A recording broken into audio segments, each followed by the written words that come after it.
Hey beauties, welcome back. Okay. Hey beauties, welcome back to my channel. Today I filmed this eye look and then also added in what I used on my cheeks and lips. And I used the MACnificent Me Palette and two other things to create this eye look. So if you want to see how I achieved this, just keep watching. To start off, I'm going to use MAC's Soft Ochre Paint Pot and put this all over the lid all the way up to the brow bone.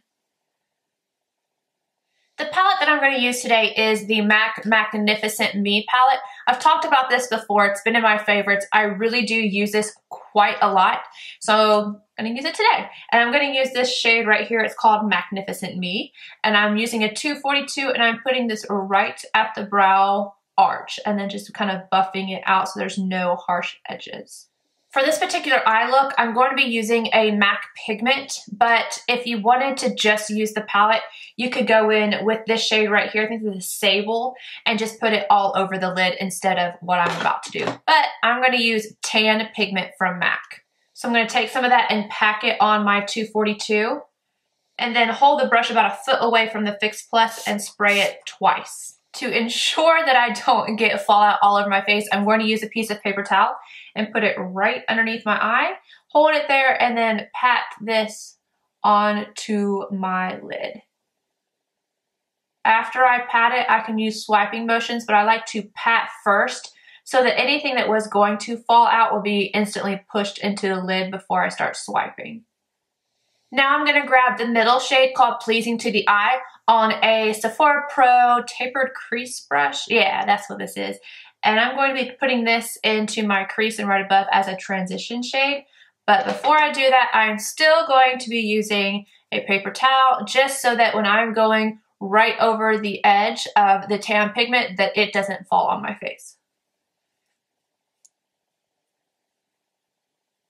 So right into the crease and then start using circular motions. And without picking up any more product, I'm just going to take any excess and kind of go in this area of the bridge of the nose to the corner of the front of your brow. And I'm just putting the excess product right there. Cool compliment, that's what it's called.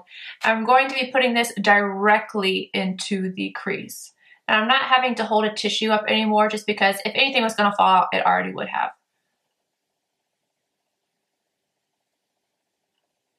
I do not want this shade to surpass the crease, but make sure that you're blending it so that it's not having a harsh line. Also make sure to be packing this color in rotating motions right here on this outer corner so that we can connect everything. If it starts to get a little too intense right here, just grab a clean blending brush. I'm using a MAC 224 and I'm just buffing all this out so there's not any harsh lines.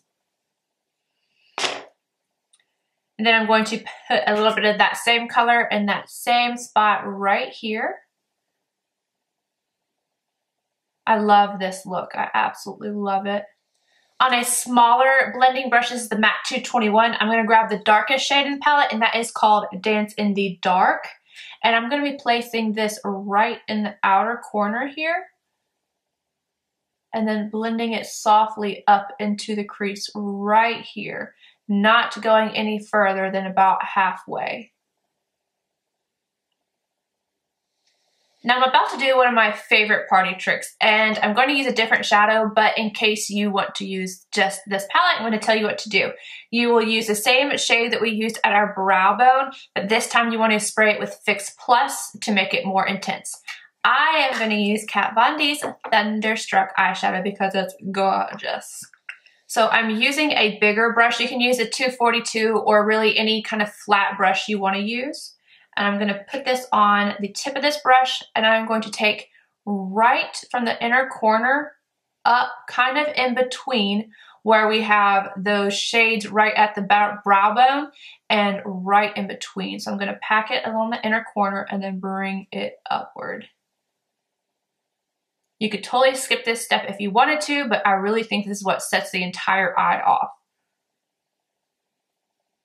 Before I do the bottom lash line, I'm going to take a clean sponge and kind of clean up this outer edge. You can use concealer if you want to, but I just want it to kind of remain kind of smoky and not crisp, but you do whatever you want.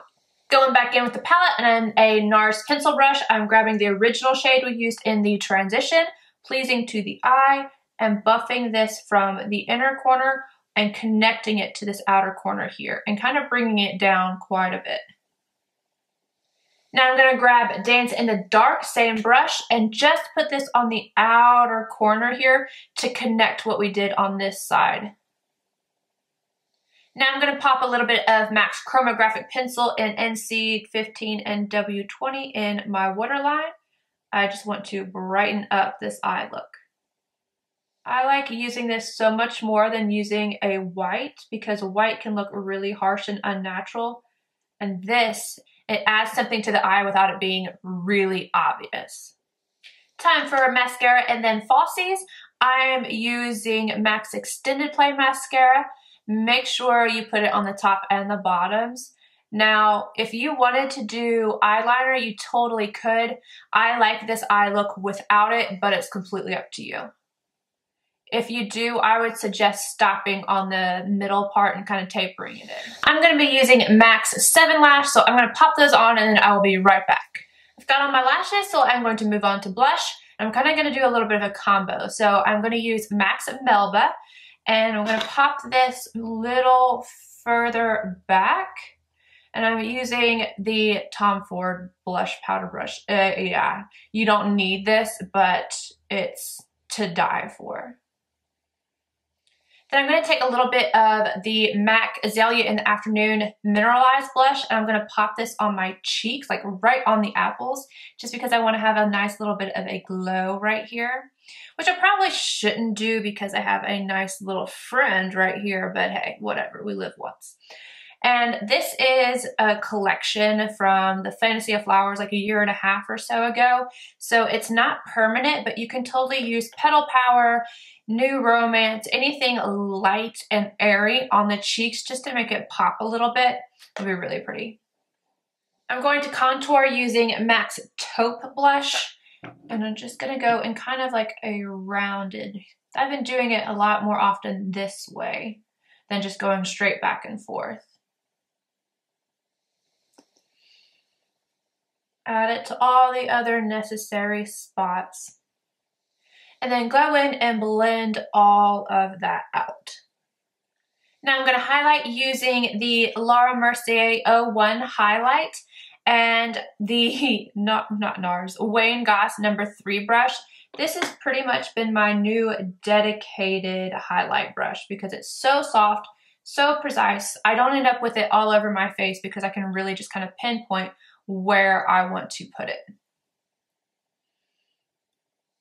This is super glowy, this whole look, but I am loving it. Now for lips, I'm going to use Dose of Colors in Stone. And yes, I have my Prep and Prime lip primer on from MAC. I am happy to report that Stone has not turned. I have no issues with it. If you watched some of my earlier videos and here recently, I had put on Brick and it had turned. I don't know what happened to it. I bought them all at the same time. It was in that little trio and something happened to it, but Stone is still good. So just want to let you guys know that we are still happy with this situation. But that is it for the look. I hope you guys enjoyed this. If you did, please give it a thumbs up. If you're not subscribed, please do so. And more importantly, come back. Bye, guys.